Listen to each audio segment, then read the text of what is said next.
এই সরকার বলেছিল টিপ্পনি করে এসএসসি দুর্গাপূজা নাকি, বাস্তবে দুর্গাপূজাই ছিল। প্রতি 10 মাস অন্তর অ্যাড বেরোতো, 12 মাস অর্থাৎ 1 বছরের মাথায় পুরনো প্যানেলটা বাতিল হয়ে নতুন প্যানেলে নতুন পরীক্ষাটা হতো। এবং এতটাই উৎসবের মেজাজে পশ্চিমবঙ্গে এসএসসিটা হতো যে একটা সময় কথিত আছে মাধ্যমিকের পরীক্ষার্থীর চাইতে এ রাজ্যে এসএসসির পরীক্ষার্থী বেশি থাকতো। টেন্টেড অনেক ধরনের, জাল ওএমআর, শূন্য পেয়ে টেন্টেড হয়েছে, আবার অনেকে প্যানেল এক্সপায়ার করে চাকরিটা পেয়েছে, সে যোগ্যই ছিল, প্যানেল এক্সপায়ার করে সরকার দিয়েছে তাকে চাকরিটা, সেই প্যানেল এক্সপায়ারটাকেও টেন্টেড হিসেবে ট্রিট হয়েছে বিকজ প্যানেলটা তখন বেআইনি হয়ে গেছিল। আমি জানি না লক্ষ্মীটুঙ্গা এই কোন ক্যাটাগরিতে পড়ে, কিন্তু আমি এইটুকু বলতে পারি এটা একটা মোক্ষম অস্ত্র পেল তৃণমূলের নেতারা নিজেদের চুরিটাকে জাস্টিফাই করার আরেকটা রাস্তা। তৃণমূল মুখ দিয়ে কথা বলে, তৃণমূলের লজ্জা করে না, এই জন্য তো বলে লজ্জা ঘৃণা হায়া এই তিন থাকতে তৃণমূল কেউ করবে না, আর না থাকলেই তৃণমূল করবে, আর তৃণমূল করবে বলেই এই ধরনের মিথ্যাচারগুলো প্রকাশ্যে বারবার এবারে বয়সের ছাড় যেটা হাইকোর্টের পক্ষ থেকে দেওয়া হয়েছিল সেই নির্দেশে এবার স্থগিতাদেশ দিল সুপ্রিম কোর্ট, কি বলবেন? দেখো, বিচার ব্যবস্থা নিয়ে আমাদের কোনো বক্তব্য নেই। রাজ্য সরকারের নিয়োগের যে জটিলতাগুলোকে তৈরি করা, ইচ্ছা করে তৈরি করে করে এমন একটা জায়গা নিয়ে চলে গেছে যে স্বয়ং হাইকোর্ট এবং সুপ্রিম কোর্টের একের অপরের বিভিন্ন ধরনের রায়গুলো কোয়াইনসাইড করছে না, বরং কলিশন তৈরি হচ্ছে, সংঘাত। এই যে বিচার ব্যবস্থার মধ্যে সংঘাতটা, তোমরা জানো হাইকোর্ট বহু আগে 26,000-এর চাকরি করে দিয়েছিল, সেটা সুপ্রিম কোর্টে গেল, সুপ্রিম কোর্টে কিছুদিন ধানাই ফানাই করে ছেলেপিলেগুলো জীবন থেকে একটা বড় অংশের টাইম নষ্ট হলো। 2016 সালে যে ছেলেটি চাকরি পেয়েছিল, 10 বছর পরে সে জানতে পারলো সে অযোগ্য বিকজ স্টেট গভর্নমেন্ট প্যানেলটা দেয়নি, ফলে যোগ্য হয়েও সে অযোগ্য হলো। তারপরেও প্রাইমার ফেসাইতে যদি তাদের বয়সের একটা ছাড় দিয়ে মানবিক মুখ দেখাতে চেয়েছিল, রাজ্য সরকারের বিভিন্ন অ্যাপিল, আইন তো দাঁড়িয়ে থাকে ল অফ কমন সেন্সের উপরে, কমন সেন্স গুলো দাঁড়িয়ে থাকে কতগুলো অ্যাপিলের উপরে। নিশ্চয়ই বাদী বিবাদী দুপক্ষের সওয়াল জবাবে এমন কোনো সুনির্দিষ্ট তথ্য জমা করা যায়নি যাতে প্রাইমা ফেসাইতে মাননীয় সুপ্রিম কোর্ট এই রায়টাকে রাখতে পেরেছে। সাটাসাট করতে হয়েছে। ভুক্তভোগী কারা হচ্ছে? কল্যাণ ব্যানার্জি হচ্ছে? হচ্ছে না, হচ্ছে চাকরিজীবীরা এবং তাদের সাথে প্রত্যক্ষভাবে যুক্ত ছাত্রছাত্রীরা। আজকে তুমি জানো রাজ্যে সবচাইতে বেশি স্কুল শিক্ষক শূন্য, ছাত্র শূন্য ভারতবর্ষের মধ্যে। আজকে যে গর্বের শিক্ষা ব্যবস্থাটাকে বামেদের সময় আমরা বামেদের সময় স্কুলের শিক্ষা ব্যবস্থাগুলো করেছি, একটা সময় গর্ব ছিল, তোমরা শুনলে অবাক হবে যে এই সরকার বলেছিল টিপ্পনি করে এসএসসি দুর্গাপূজা নাকি, বাস্তবে দুর্গাপূজাই ছিল। প্রতি 10 মাস অন্তর অ্যাড বেরোতো, 12 মাস অর্থাৎ 1 বছরের মাথায় পুরনো প্যানেলটা বাতিল হয়ে নতুন প্যানেলে নতুন পরীক্ষাটা হতো। এবং এতটাই উৎসবের মেজাজে পশ্চিমবঙ্গে এসএসসিটা হতো যে একটা সময় কথিত আছে মাধ্যমিকের পরীক্ষার্থীর চাইতে এ রাজ্যে এসএসসির পরীক্ষার্থী বেশি থাকতো। কল্পনা করতে পারবে মাধ্যমিকের ক্যান্ডিডেট থেকে বেশি এসএসসির ক্যান্ডিডেট। এবং সবাই জানতাম আমরা যে 50 টাকা, 100 টাকা, 150 টাকা হাইয়েস্ট বিভিন্ন ক্যাটাগরি ওয়াইজ ফর্মটায় দাম দিতে পারলেই তোমার চাকরিটা ভালো পরীক্ষা দিয়ে পাবে। অর্থাৎ ঘুষ বলতে একটাই ছিল বামেদের সময় এসএসসিতে, সঠিক পরিশ্রম, সঠিক পরিশ্রম, সঠিক পরিশ্রম, এটা ছিল ঘুষ। এই ঘুষে পাথেয় করে কত শত দরিদ্র হতদরিদ্র মেধাবী গ্রাম বাংলার বাঙালি ছেলে মেয়েরা তাদের পরিবারটাকে দাঁড় করিয়েছিল। আমি তোমাদের সাথে কথা বলছি, আমারও কর্মজীবনটা শুরু হয়েছিল এসএসসি দিয়ে। তাহলে একটা প্রশ্ন, যে সেই তৈরি করা একটা এসএসসি যেখানে একদম নিঃশব্দে তোমার মেধাকেই মূল্যায়ন করা হতো এবং যার প্রকৃত বেনিফিটটা পেত এ রাজ্যের ছোট ছোট শিশুরা, স্কুলের ছাত্ররা, তাদের প্রজন্ম দাঁড়িয়ে গেছিল, সেটাকে ভেঙে ফেললো যারা, তারা আজকে এই সুপ্রিম কোর্ট হাই কোর্ট করতে করতে একটি প্রজন্মকে শুধু রাস্তাতেই ফেলে রাখলো। তোমরা কল্পনা করতে পারো এই রাজ্যের থেকে কিভাবে পরিযায়ীদের ঢল নামছে? এই যে নতুন ট্রেনগুলো হচ্ছে, খবর নাও গিয়ে, আমরা হচ্ছে labour supply line, state government আমাদের পশ্চিমবঙ্গ এখন বাঙালি পরিযায়ী শ্রমিকের সাপ্লাই করে, আমরা কন্ট্রিবিউটার ভারতবর্ষে। কিচ্ছু নেই, না শিল্প আছে, বুদ্ধবাবু শেষের দিকটায় একটা শিল্প করতে চেয়েছিল, 100% কাজ কমপ্লিট হয়ে যাওয়ার পরে পৃথিবীর প্রথম শিল্প, যে শিল্প বিরোধী নেত্রীর জঙ্গি আন্দোলনের ফলে উঠে যেতে বাধ্য হয়।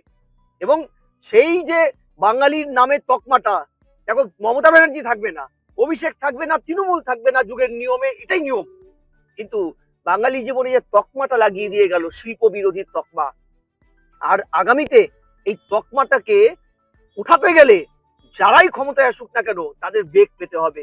কারণ আসমুদ্র হিমাচল সবাই জানে পশ্চিমবঙ্গের শিল্প মানে দুটোই, বোম শিল্প আর সিন্ডিকেট শিল্প।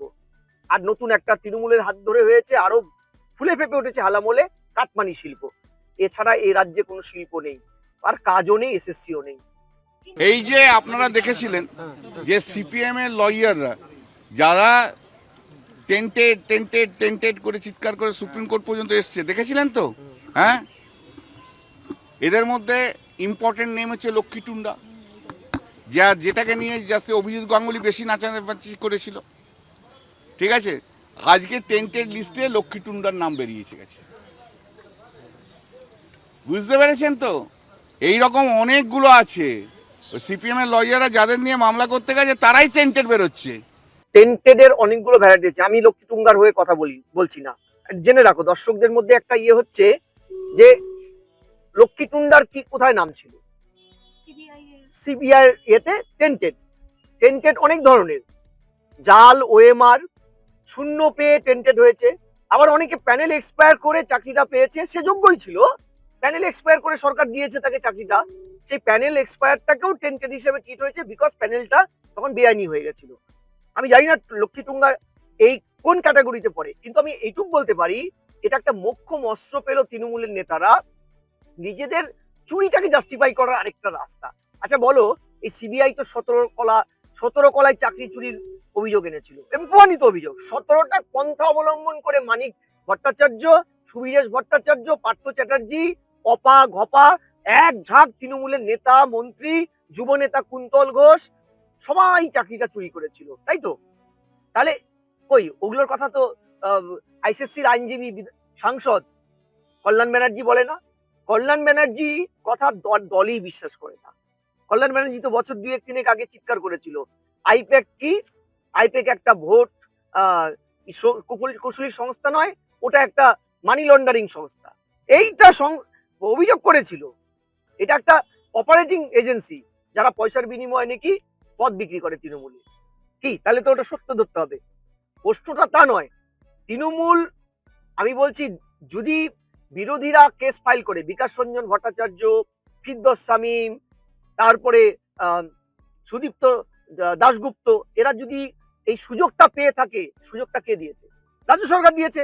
আজকে রাজ্য সরকার এত রকমের চুরি করেছে, কলমকুচির মতন, আলু পটল ঝিঙ্গের মতন বিক্রি হয়েছে চাকরিটা, যা শুনতে হয় আমাকে অন্য রাজ্যে গেলে, বাঙালি ওহা পে বাঙ্গাল মে তো সব চুরি হতে হয়, চোরি চোরি লুট হতা হয়। আমাদের প্রফেসর শ্রেণীর একটা অংশ বাইরের রাজ্যে কাজ করে, তারা বলে এই যে চুরিটাকে বাঙালির জীবনে ওতপ্রোতভাবে যুক্ত করে দিয়েছে।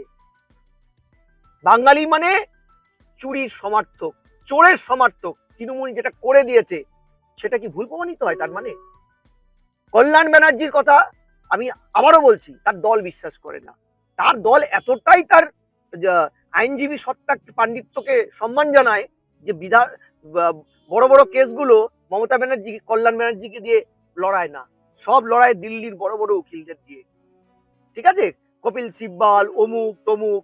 প্রশ্নটা তা নয়, প্রশ্নটা হচ্ছে তৃণমূল চুরি করেছে, তৃণমূলের চর্যবৃত্তি, এসএসসি না করা, সরকারি ব্যবস্থায় 43টা দপ্তর, মুখ্যমন্ত্রীর প্রত্যেকটা ক্যাবিনেটের দপ্তরে দুর্নীতি প্রমাণিত। এগুলো করে মমতা ব্যানার্জি এ রাজ্যের বেকার যুবতীদের মেধাকে, স্বপ্নকে চুরমার করে দিয়েছে, তাদের পথে বসিয়ে দিয়েছে। এটা কোনোদিনও এই সরকার থাকবে না, এই প্রজন্ম কেন আগামী কয়েকশো প্রজন্ম এই সরকার মমতা ব্যানার্জি, অভিষেক ব্যানার্জিকে ক্ষমা করবে না। কিছুই দিতে পারেনি, শুধু লোকের চাকরি খেয়েছে, কাঁচি চালিয়েছে, শুধু নিজের মক্কেলদের একটা লোককে চাকরি দিতে পারেনি। অতৃপ্ত আত্মা, বুঝলে না? অতৃপ্ত আত্মা, সে এসছে গেছে, শুধু ওতেই খুশি, লোকের চাকরি যাচ্ছে খুশি, নিজের মক্কেলদের একটাও চাকরি দিতে পারেন, একটাও না। কল্যাণ ব্যানার্জি বলেছে। দেখো, দূর মানে কি বলবো, ওই দুর্জনের ছলের অভাব হয় না, এরা হচ্ছে দুর্জন। এই কল্যাণ ব্যানার্জিরা দুর্জন। যে মানুষগুলো লড়াই করে, শুধু সিপিএম কে কেন দোষারোপ করছে? সিপিএম সব টার্গেট নাকি? ওখানে লড়েছে কারা? বিজেপির আইনজীবী সেলের তরুণজ্যোতি তিওয়ারি লড়েনি? বর্তমানে যিনি বিজেপির নেতা কৌস্তব বাগচি, কংগ্রেসের ছিল একটা সময়, লড়েনি চাকরি চুরির বিরুদ্ধে? এক ঝাঁক আমি দেখাতে পারি যারা ভিন্ন রাজনীতির দলেরও বিশ্বাস করে এমন আইনজীবী লড়েছে এই চাকরি চুরির বিশাল যে পুকুর চুরি তৃণমূলের, সেটা বের করতে, স্বরূপ সন্ধান করতে। আমি তো ধন্যবাদ দেই জাস্টিস গাঙ্গুলিকে, বিকাশ রঞ্জন ভট্টাচার্যকে, ফিরদৌস শামীমকে, সুদীপ্তকে, কৌস্তব চ্যাটার্জি থেকে শুরু করে একাধিক যারা প্রতিনিয়ত এই সরকারের পায়ে পা দিয়ে লড়াই করে বিনা পয়সায় এই যোগ্য বেকার ভাইদের জন্য লড়ে যাচ্ছে, ভাই বোনদের জন্য। তারা না থাকলে তৃণমূলের এত বড় মাপের চুরি শুধু নয়, অযোগ্য গুলোকে দিয়ে আমার তোমার ঘরের ছেলে মেয়েদেরকে পড়ানোর জন্য যারা ইয়ে করেছে, তাদের আমরা ধরতেই পারতাম না। তৃণমূল জাস্ট নিজের চুরিটাকে জাস্টিফাই করতে যেটা খড়কুটোর মতো পাচ্ছে, সেটা সিপিএম কে পেয়েছে, সিপিএম কে টার্গেট করছে, বিকাশ রঞ্জন ভট্টাচার্যকে এত টার্গেট করছে।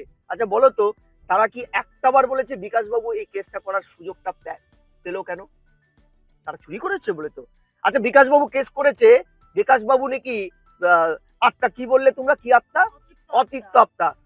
এটার থেকে প্রমাণিত হয় অপার খাটের তলায় তাদের পার্থ চ্যাটার্জি শিক্ষামন্ত্রী তৎকালীন, আবার নাকি তিনি মহাসচিব, বোঝো কত বড়। আবার তিনি তৃণমূলের ডিসিপ্লিনারি কমিটির প্রধান ছিলেন।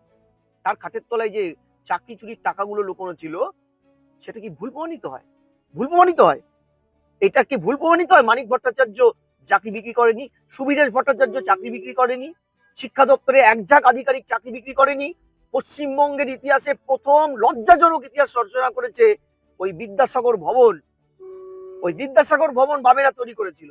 সেই বিদ্যাসাগর ভবন শিক্ষা দপ্তরের গদিতে বসে একজন শিক্ষামন্ত্রী, বাঙালি শিক্ষামন্ত্রী, তিনি চুরির দায়ে জেলের কেটেছে। তৃণমূল মুখ দিয়ে কথা বলে, তৃণমূলের লজ্জা করে না? এই জন্য তো বলে লজ্জা, ঘৃণা, হায়া, এই তিন থাকতে তৃণমূল কেউ করবে না, আর না থাকলেই তৃণমূল করবে। আর তৃণমূল করবে বলেই এই ধরনের মিথ্যাচার গুলো প্রকাশ্যে বারবার বলে যায়। তুমি কল্যাণ ব্যানার্জি, কুণাল ঘোষ, এদের কথা ধরো না, এদের কথা মানুষ ধরে না। মানুষ এদের কথাকে সন্ধ্যাবেলা হাগিমারো পোগো চ্যানেল না দেখে এদের কথা শুনে এন্টারটেন নেয়। ঠিক, আমি আবারও বলছি 32,000 চাকরিও চলে যাবে। প্রাইমার ফেসাইতে আপাতত স্টে হয়েছে, দেখবে ফাইনাল ভার্ডিক্টে যেটা সিবিআই মামলাটা চলছে সেটা চলে যাবে। কারণ এই চাকরিগুলোর কোনো প্যানেল রাখেনি তৃণমূল, কোনো বৈধ উপায় তো করেইনি চাকরিটা, বরং অযোগ্যদের ডেকে ডেকে অফিস খুলে বিক্রি করেছে, রেড চার্ট বেঁধে বিক্রি করেছে। এই রেড চার্ট বিক্রি করে বেঁধে চাকরি বিক্রি করা, এটা সাময়িক স্বস্তি পেলেও ফাইনালি টিকবে না। এক দুর্ভাগ্য, এর মাঝখানে পিষে মরবে স্যান্ডউইচের মতন কিছু বেকার যুবক যুবতী।